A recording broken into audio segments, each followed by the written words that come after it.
afternoon and thanks for joining us. I'm Judy Simpson. It's the first Thursday of the month, which means that we're in the kitchen with Across the Fence. Now that we're into the month of June, it's time for outdoor get-togethers, including picnics and backyard gatherings. So today we have some creative recipes and ideas for outdoor meals. Joining me are Carolyn Peak from Williamstown, along with Deb Plumley and Lynn Jarvis from South Hero. Before we get started with our recipes, I want you to know that who won the Southern Living Cookbook from last month's free drawing.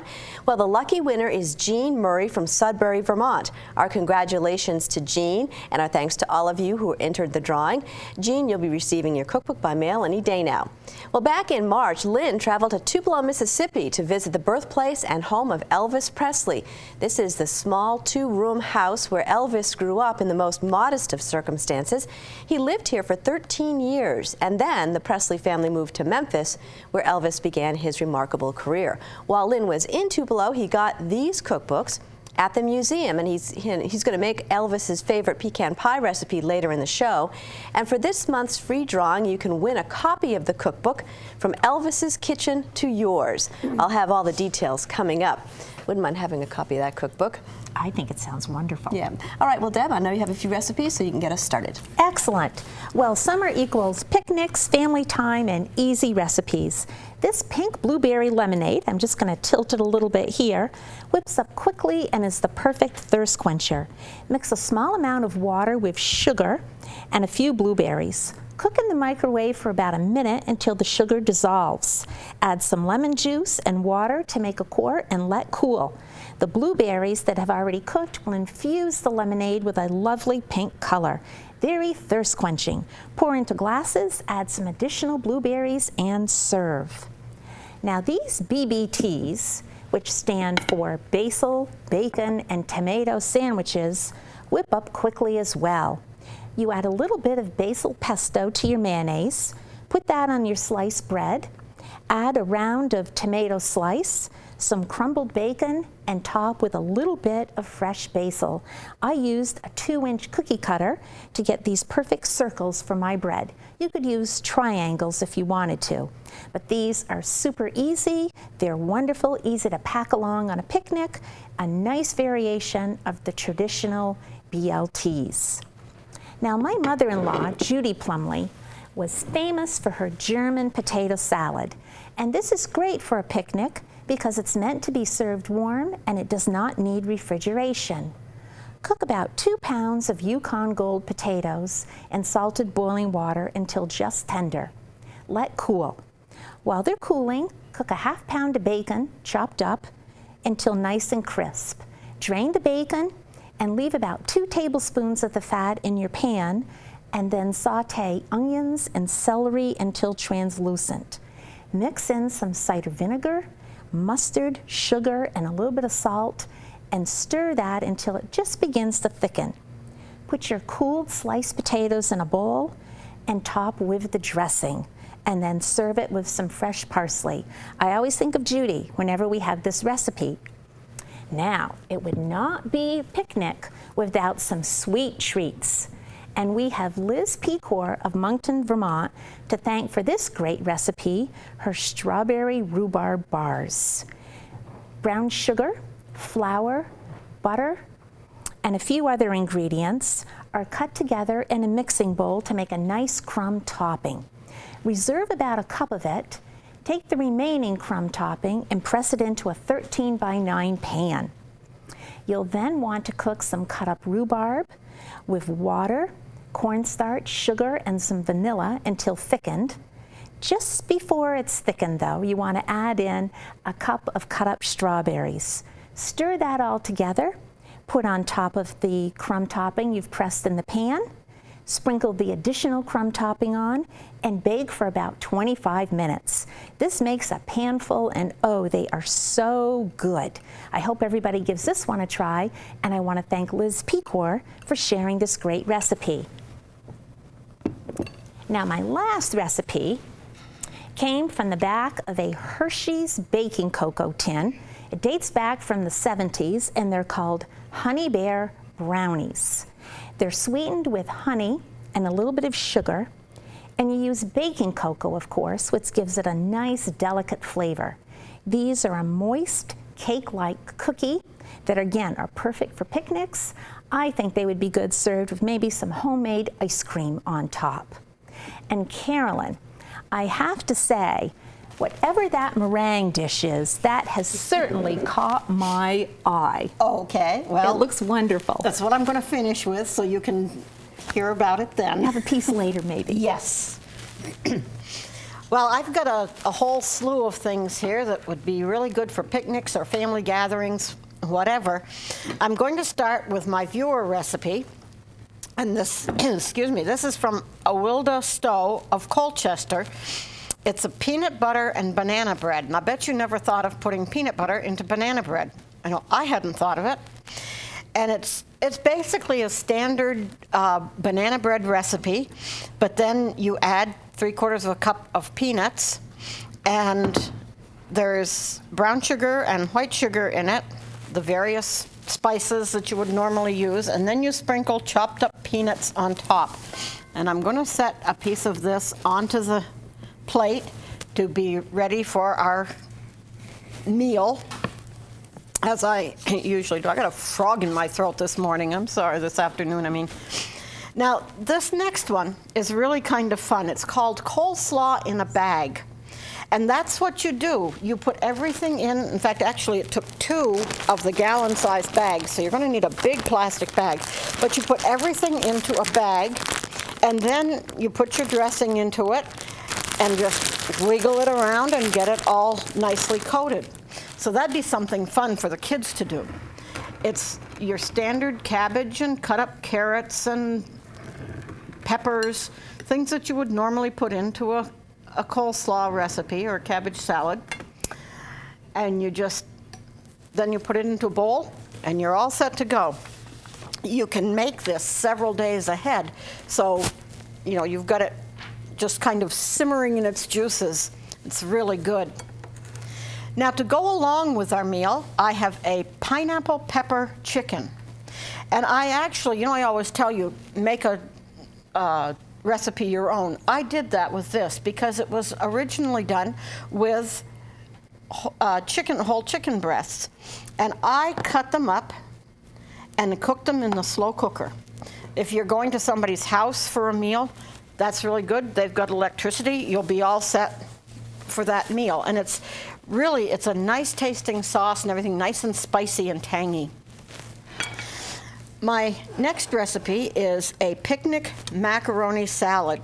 Now, it's said to just use elbow macaroni, but I thought, boy, I want to have this a little more colorful. So I bought the tricolored vegetable macaronis. These are little bow ties. So it makes a nice little difference, and you can dress it up with whatever and then put hard-boiled eggs on top. You've got a really nice salad. Now, I'm going to go to this recipe that Deb was so interested in. This is a rhubarb meringue dessert. I can't wait to try it.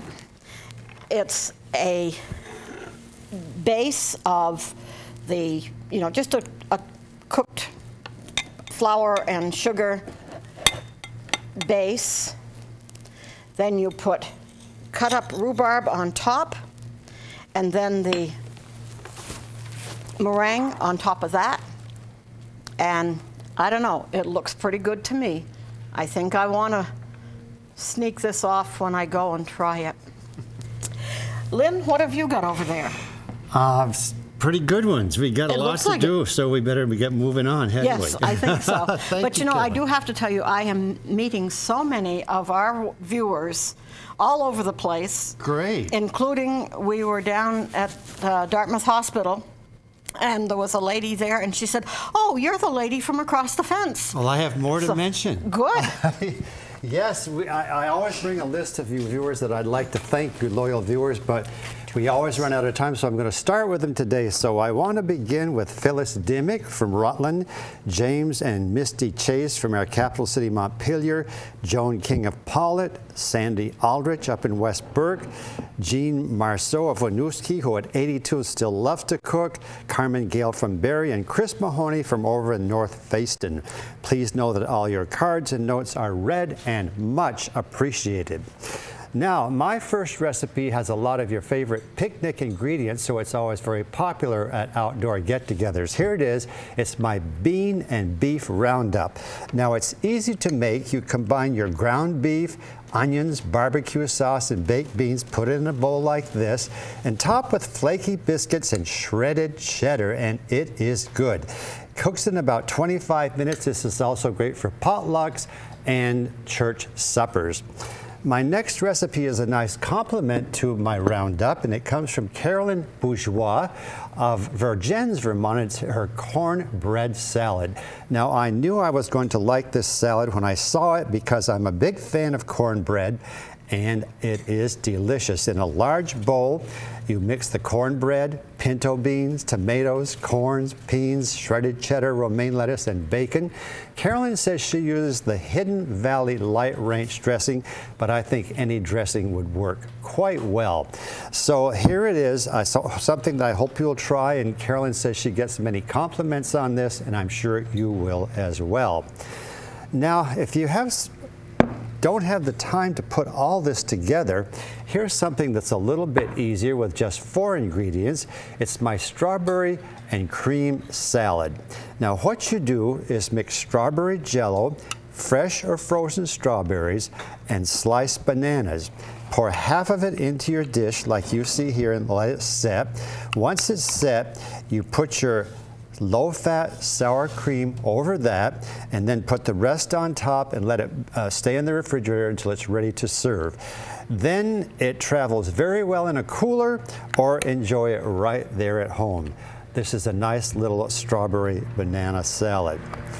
I think now we'll move on to this recipe from Virginia Lange of Sheldon, Vermont. I've had this recipe for a long time, and I thought today was the perfect time to use it. It's her creamy watermelon pie, and here you see it. It has just 4 ingredients. There's lime juice in here, low-fat topping, and cubes of watermelon. You mix everything together and chill it, and you're ready to go. Now, I've decorated it with a little slices of watermelon and a piece of mint, which is growing profusely in my garden this spring. It's sort of taking over the whole garden, so I've got to get out there and pull some out. Well, while visiting the home of, excuse me, I have to reach over here, the home of Elvis Presley down in Tupelo, it's truly an inspirational experience. It just goes to show what you can achieve coming from the most humble of beginnings. And this is the Presley family's favorite pecan pie. It's just pretty much a standard pecan pie recipe, but it is delicious. So be sure to tell your family and friends the story of this recipe when you serve it to them. It's a great little pie recipe, and 2 of you lucky viewers are going to win that cookbook, and I hope one of them is you. Now, my last recipe is right here, and it's just come out of the freezer. It's a recipe from James and Misty Chase over in Montpelier, and it's their strawberry yogurt popsicles. Now, there's just 3 ingredients in here: fresh or frozen strawberries, unflavored gelatin, and yogurt all mixed together. And you can use little cups that you get at home, or you can buy these little molds. I got them at the drugstore for about $2. But however you make these, it's much more inexpensive than going to the store and buying popsicles, and they are so good, Judy. And it's fun to make, too. Yes, they are. All right, well, thank you so much. Now, if you're interested in getting a copy of these recipes, you can get them online at the Across the Fence website. Go to uvm.edu/extension and click on the link to Across the Fence. You'll find the recipes on the left-hand side of the web page. To get the recipes by mail, send $2 in a stamped self-addressed business-size envelope to Outdoor Cooking, Box 188, South Hero, Vermont 05486. And please remember, if you are ordering the recipes to include $2 in a stamped self-addressed envelope, your envelope will be used for the drawing for the 2 winners of the Elvis Presley Cookbook. And if you're not ordering the recipes, you can still use the address to enter our free drawing. Just send along your name, address, and phone number. Good luck to all of you. And thanks to all of our chefs today. And we'll be back on July 2nd with recipes that use summer fruit. So it sounds good already.